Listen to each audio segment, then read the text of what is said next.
Hello students, welcome to second episode of Electric Charge and Field. In this episode, we will learn Coulomb's law, vector forms of Coulomb's law, dielectric constant, superposition principle, electric continuous charge distribution, and we end the lecture with the numericals related with the same topic. So to get the full benefit, go through the lecture till end. Let's start the lecture.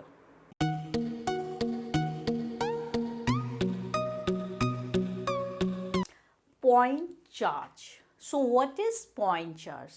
One important thing that if you want to make your own handwritten notes, and that would be really helpful for your exams, so just copy down all the things whatever I am writing on the board, so that really helps you to make your own notes in your own way, and definitely helpful in the final examination.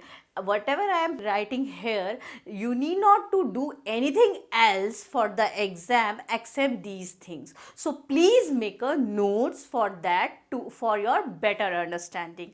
So now let's start point charge. So what is the point charge? So we have discussed about the charge in our previous lecture. So here what is the point charge? When the linear size of the charged body, if suppose I have two bodies and they are suppose they are separated by a certain distance, okay, and if the linear size of this body, this is body A, this is body B, if the size of these two bodies are much smaller than the distance separating them, then these bodies are called point charged body. Okay, so when the two charged body having the linear size is very negligible as compared to the distance between them. Distance which separate the two charged body, then this body is regarded as point charged body. Okay, so if definitely if they are having situated at certain distance, there would be a force of attraction or repulsion between them according on the basis of their charges. So the force of interaction between them, what would be force of interaction between the 2-point charges, that was measured by a scientist Coulomb. So the law that gives you the force between the 2-point charged body, that is what calls Coulomb's law. So now let's start the Coulomb's law in detail. So according to Coulomb's law, the force of interaction between any 2-point charges is, so that I told you that the Coulomb's law, Coulomb explains the force, what would be the force of interaction between the 2-point charges. Suppose the A and B are the 2-point charges, 2-point charged body having charges Q1 and Q2 suppose, and they are separated by a distance R. Then he gave the formula for force of interaction between them. That formula is, the force of interaction between them is directly proportional to the product of their charges, and the force of interaction between them is inversely proportional to square of the distance between them. So if we combine these two equations, then we got F is proportional to Q1 Q2 by R square. This is popularly called the Coulomb's law, or the formula, the force of interaction between 2-point charges given by Coulomb.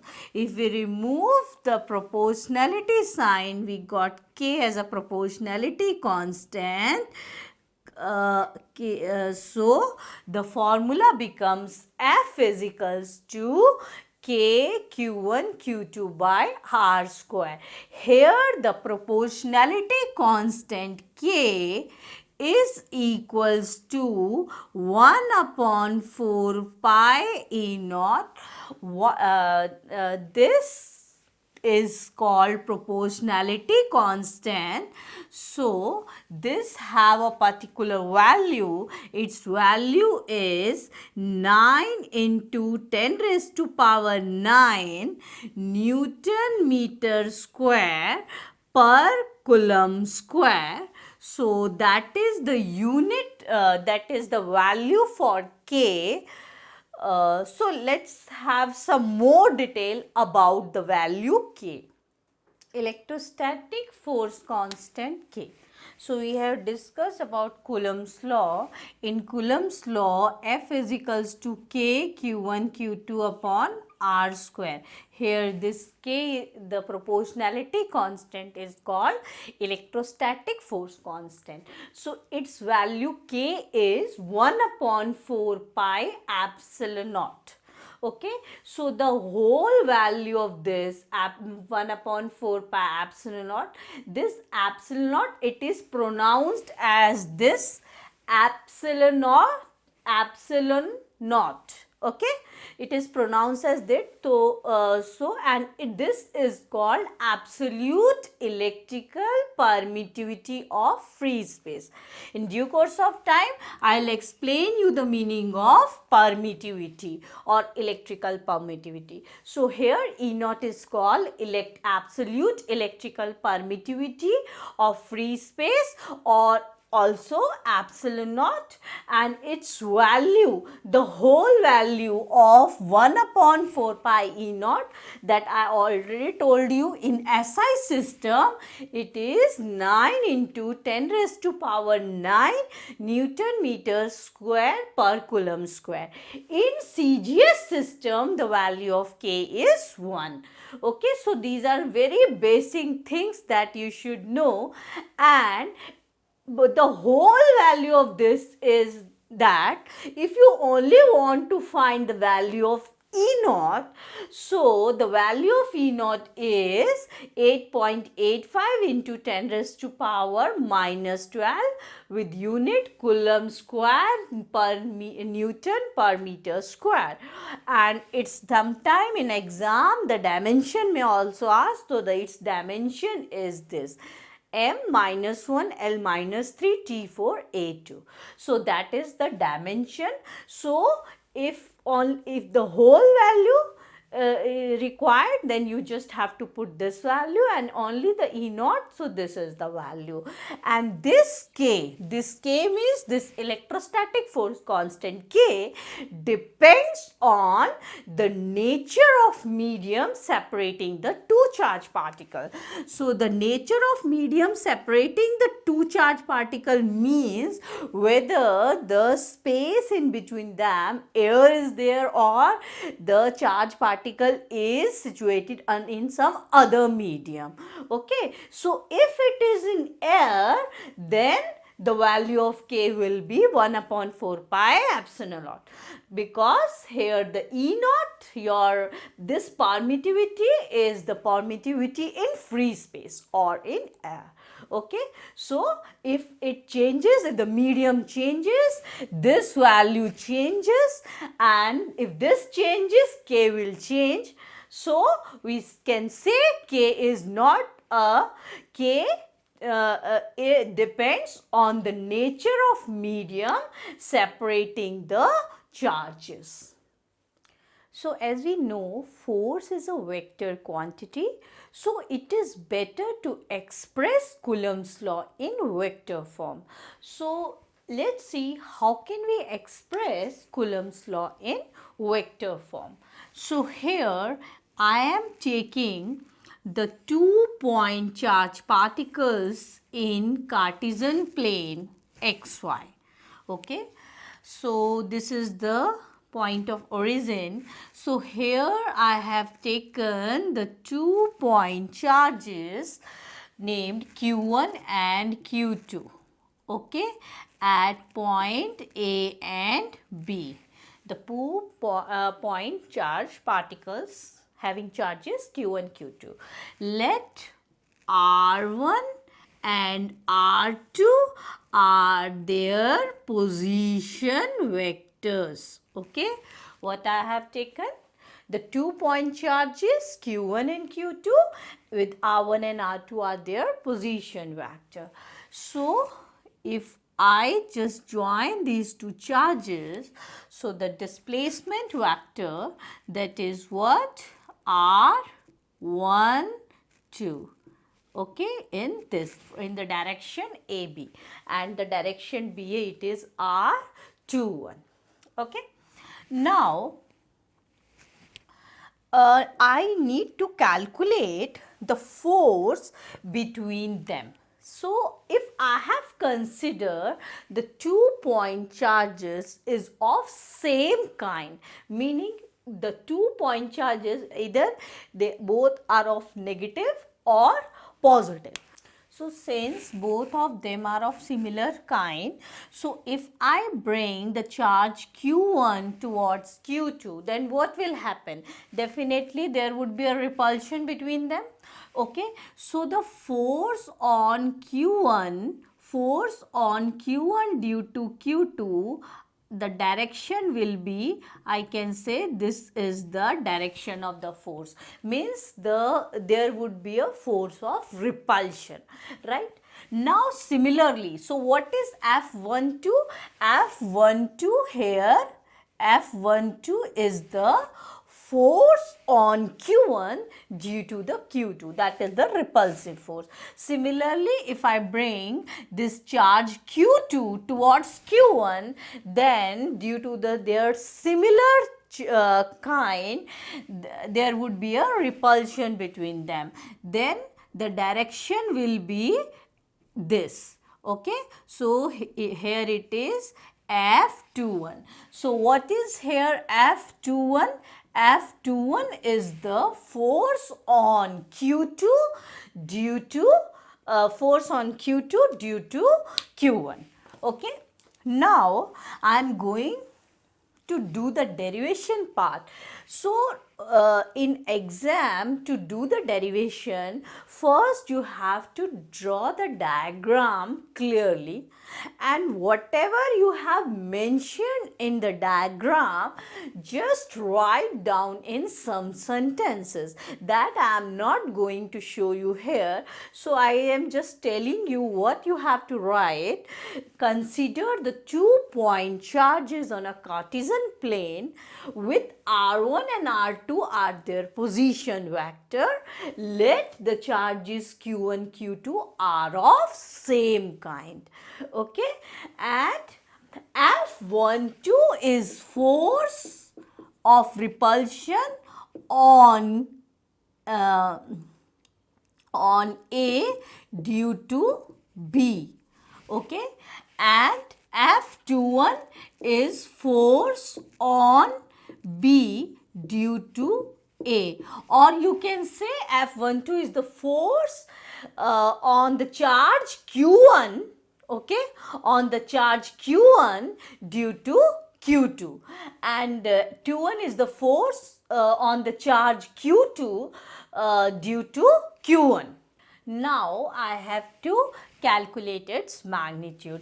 So if I just want to calculate the magnitude of F12 in vector terms, so according to Coulomb's law, I can write 1 upon 4 upon epsilon Q1 Q2 upon the distance between them is AB square, and since this is a vector and that part is the scalar, so I just have to multiply this with the unit vector.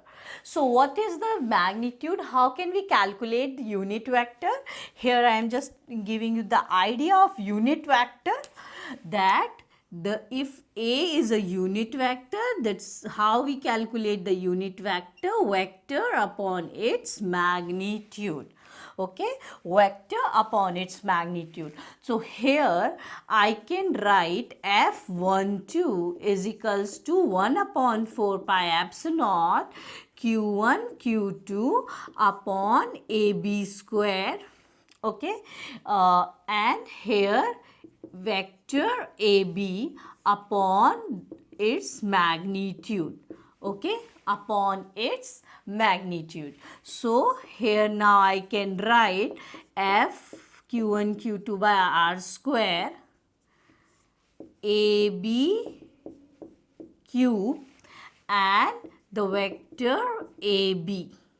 The vector AB. This way I can write, okay, in vector terms. Now I can substitute the value of AB, which is equals to how much? The distance between the AB is R12. R12. Okay, or even you can write R12 as, if you want, you can replace the next step R12 as R2 minus R1, the way you write the position vectors. Okay, so this way I can write F12, and similarly I can write F21 as 1 upon 4 pi epsilon naught Q1 Q2 upon R21 cube into R21. Just I replaced 1 as 2, 1 with 2 to write the force F21. Okay, here I have expressed the force in Coulomb's law. Here here I have expressed the Coulomb's law in vector form. So if you see here in these two things, so if you see here, the magnitude of R12 and R21 is same. So that is what the magnitude of R12 and what is R21, the direction is this. So both the magnitude of R12 is same as R21. The magnitude wise they are same, but they have only opposite direction. So we can say here, but so I can write here, but R12 is equals to minus of R21. R12 is minus of R21. So after this you can write one more. Otherwise, if it is asked in exam to express Coulomb's law in vector form, up to here it is fine. But I can clearly see from the diagram that R12 is equals to minus of R21. So from 1 and 2 I can write, from 1 and 2, what I can write, F12 is equals to minus of F21, because rest of the things are same, so they will cancel out, and here this are all equal and opposite, so we can say F12 is equals to minus of F21. So here also we can find that the Coulomb's law is according to Newton's third law of motion. Force between the charges. So how do we predict the direction of force? Okay, suppose we have the two like charges, either positive or either both of them are positive or negative. Okay, so I have taken two positive charges. R is the distance of separation. Okay, then how can we predict the direction? If suppose this is Q1 and this is Q2, okay, Q1 and Q2. So if the direction here it is R12 or R21. So how do we find the direction of force here? The same way as we did in the Coulomb's law in vector form. So if we take this charge towards this side, there would be a force of repulsion between them. So this charge will repel. So repel meaning the direction will be this way. Okay, so F12, the force on Q1 due to Q2. Similarly, if we take this charge towards this charge, if we take this charge Q2 towards Q1, then there would be a repulsion between them because of their same nature, same kind. Okay, so there would be a repulsion. So the direction of F21 will be this. Now, suppose the two charges of opposite nature, okay, opposite nature, and the distance between them is R12, okay, in vector terms. So what is the force, direction of force on Q1 due to Q2? So how do we find? So if you take this charge towards Q2, so because of their opposite nature, this charge will attract this charge. This charge will attract this charge, meaning direction will be this now. Here in that case, this charge will be, this charge repels this one. So direction will be this. So here, okay, similarly if you take, so direction of F12 will be this, and similarly if you take this charge towards this, then this will attract, there would be an attraction between them. So attraction between them, so it is direction will be F21, okay. So here the product of the two charges is always greater than 0, and here the product of the two charges will always be less than 0, okay, because of their different nature. So let's see some features or maybe some limitations of the Coulomb's law that we have studied. Its first feature is the force between any two charges is independent of the presence of the other charge. Meaning, if there would be a force of attraction or repulsion between the charge Q1 and Q2, and if Q3 comes in between them, then the force between Q1 and Q2, the force between Q1 and Q2 is independent, the magnitude of force between Q1 and Q2 is independent of presence of this third charge. Okay, the Coulomb's law holds good for a point charge that we had already studied the meaning of point charge, and we can apply Coulomb's law only for the point charge body, and you know the meaning of the point charge that I have explained in the starting of the lecture. Coulomb's law hold good when the charge at rest, because we are studying the electrostatics, the branch where we studying the charges at rest. So here we are just applying the Coulomb's law. The fourth and the important thing is that the Coulomb's law hold good for a wide range. So what is the range? What is the distance? What should be the distance between the two charged particles where we can apply the Coulomb's law? So we can apply the distance between the two charged particles, this value of R that lies between 10 raised to power minus meter up to the many kilometer. Okay, so up to many kilometer means it can be your 10 kilometer, 1000 kilometer, like that. So the distance, the range will be this. Why the Coulomb's law does not hold good if the distance between the two charged particles becomes less than 10 raised to power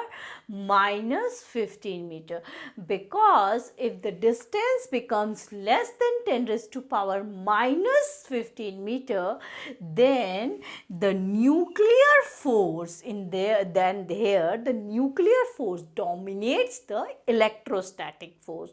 So it always holds good when the distance is more than the nuclear distance, that is more than 10 raised to power minus 15 meter.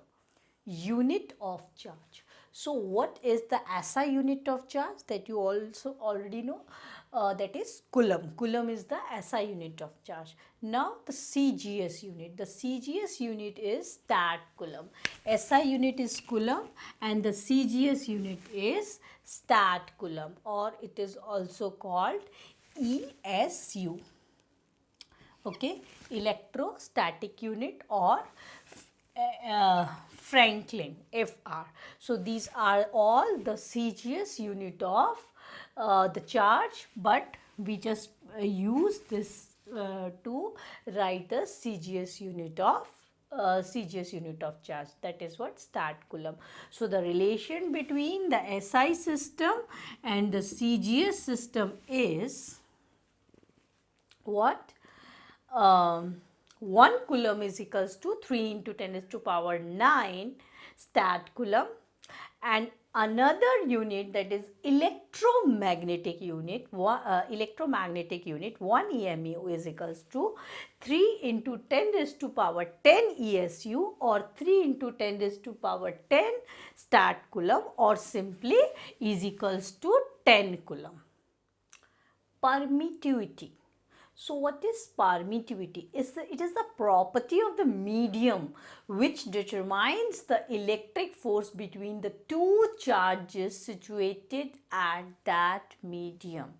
So basically what the permittivity tells you, that suppose the two charged particles here, Q1 and Q2, are placed in air or vacuum.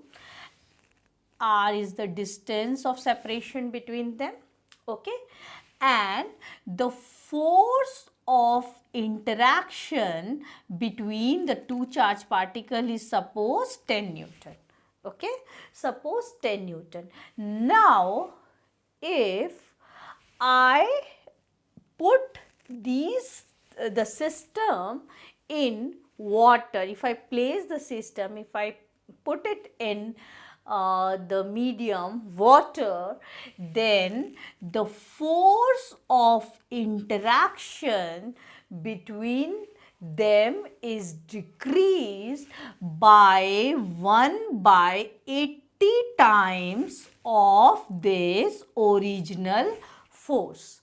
Okay, so this is decreased by 1/80 times of this original force, meaning that the absolute permittivity of water is 80 times than that of air. So the force of interaction between the same charged particle decreased by 1/80 times in the water as compared to the air, or as compared to the previous medium when they are placed. So here, if I just want to tell about the things in terms of formulas, so here I can write the force when they are placed in the two charged particles, when they are placed in vacuum or in free space, the force will be this, okay, and this is what when they are placed in free space. Now when they are placed in medium or in some water like, then the force of interaction will becomes this, because I told you this, the epsilon naught becomes change.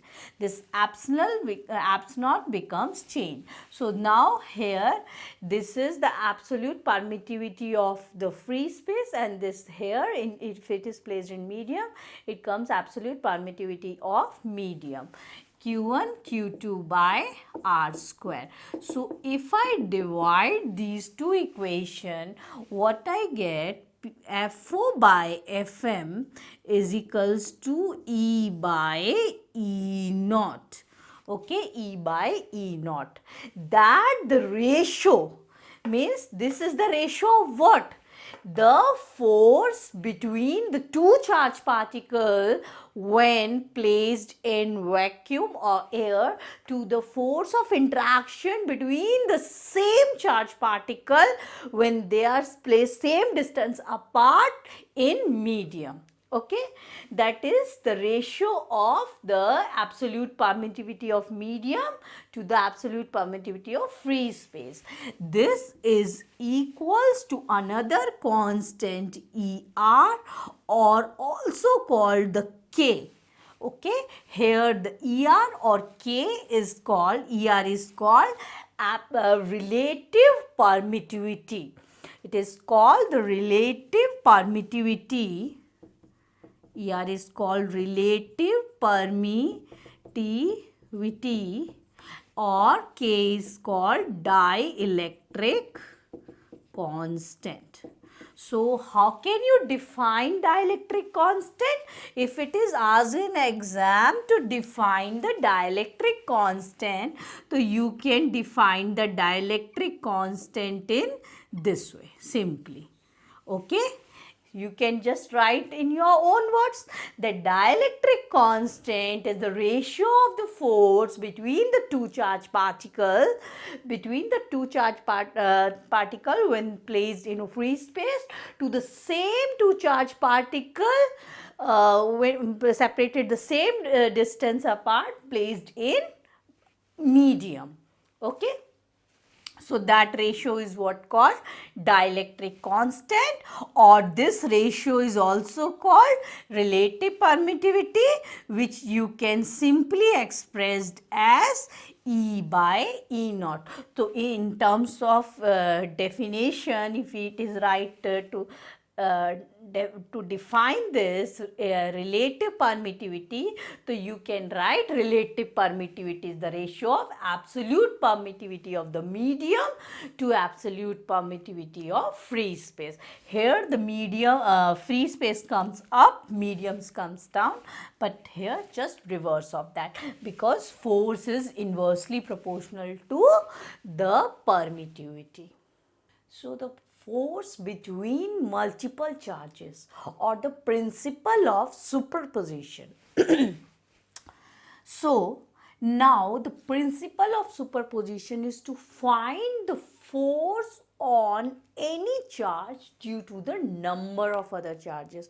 Coulomb's law gave the idea how to calculate the force between the 2-point charges. Okay, the 2-point charges. But here, if suppose you have the number of point charges, suppose Q1 is a point charge with the position vector R1, okay, with the position vector R1.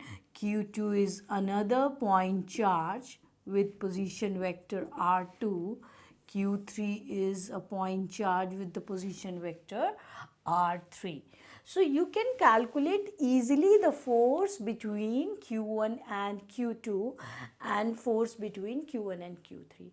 But what is the net force on Q1 due to Q2 and Q3? That how do we calculate that net force due to Q2 and Q3 on Q1? So that is given by the principle of superposition. So let's see how can we calculate that force. So we know that if suppose Q1, Q2, Q3, or even we can take Q4, Q5, or so many charges, okay, but we have to calculate the net force or any one of that particular charge, okay. So how can we calculate the force between Q1 and Q2, Q3 if we consider all the charge are of same nature? So same way, how if the distance between them is R12, okay, R12, then how can we calculate the force if we bring same way the same kind charge, if we bring this force, this charge to here, then there would be a force of repulsion. Then the force, the direction of force will be this F12, meaning the force on Q1 due to force on Q1 due to Q2. Same way, if you take this charge, if you take this charge here, then there is also a force of repulsion. So that direction of the force will be here. Okay. F13. So that is the force that is given by the Coulomb's law that we have already studied.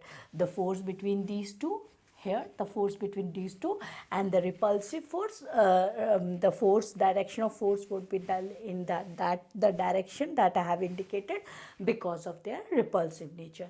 Okay. Now how can we calculate? So the net force on Q1, so that I have calculated this way. Okay, the vector sum of the two, the vector sum of the two, vector sum of the two meaning the vector sum of the two gives the net force on the charge Q1.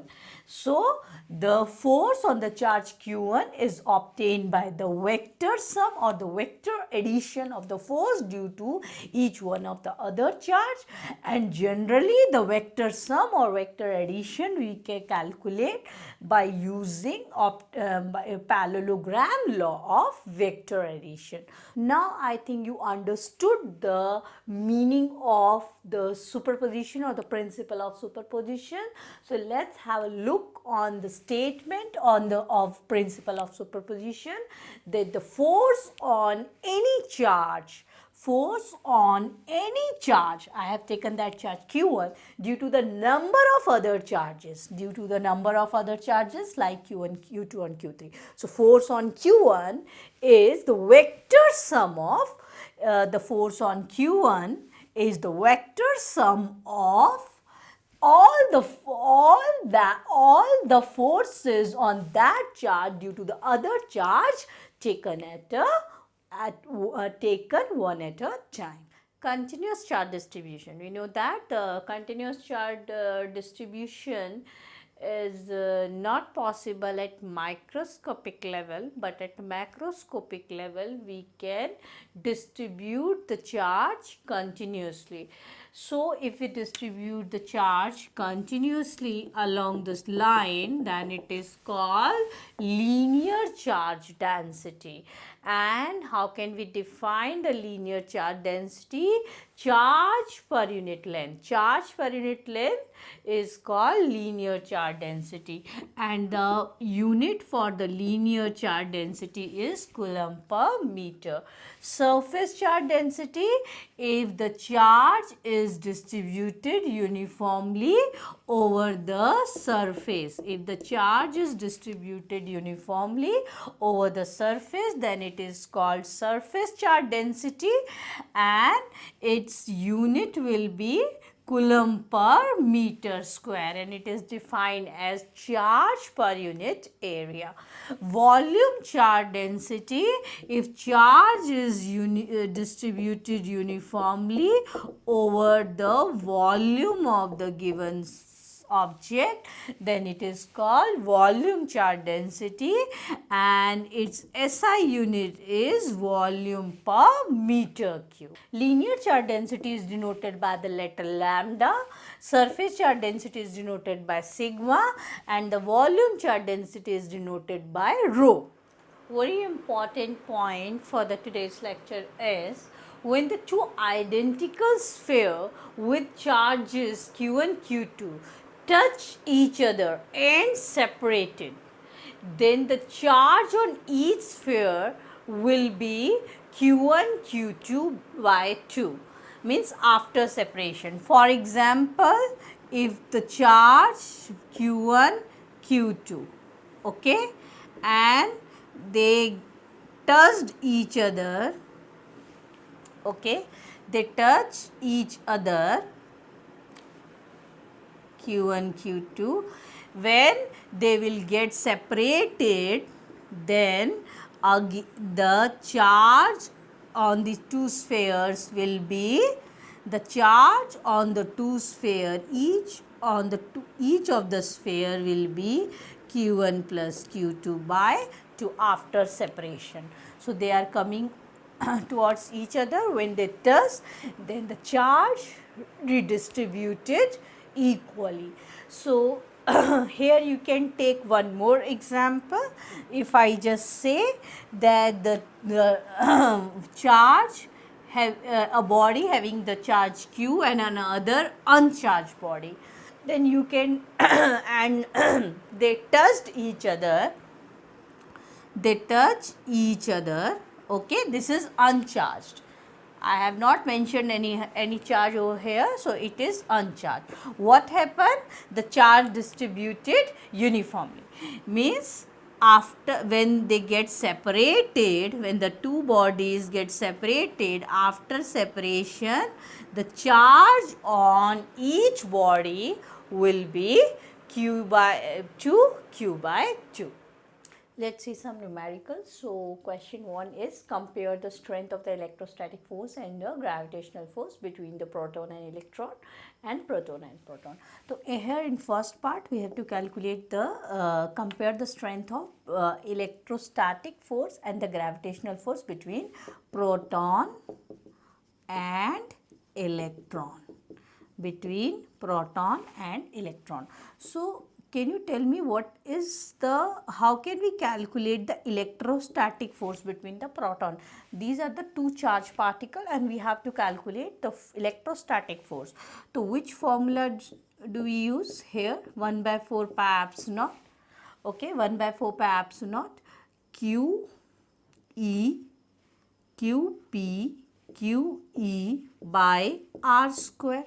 Okay, right? So that is what, and the distance each of them separated by 1 meter 1 Armstrong apart, that is given in the question. So the distance is given, so we just consider is that R square. So what is the gravitational force? The gravitational force between them will be 1 by the gravitational force between them is G MP ME by R square.